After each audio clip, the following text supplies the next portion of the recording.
Let's go through the options. This option button right here, boom, options. You want to hit the one that looks like your embroidery machine. Thread break, love that one. Mine goes back 25 stitches. You can change it. Quick start mode. We will turn that sucker off.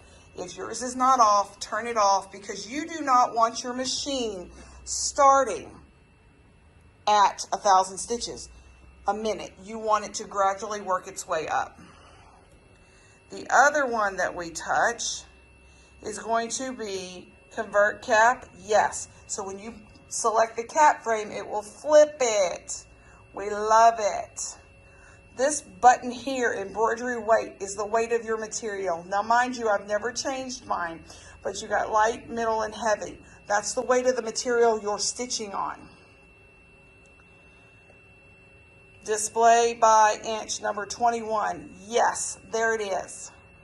Trace speed. Most of them are set at 100. If I have it installed, I have it done at 45. The lower the number, the faster it will trace for you. And then you can change your hash mark. I'm going to change mine because I like it. I love that one. That one's so nice. And then hit home. There you go. That is your options.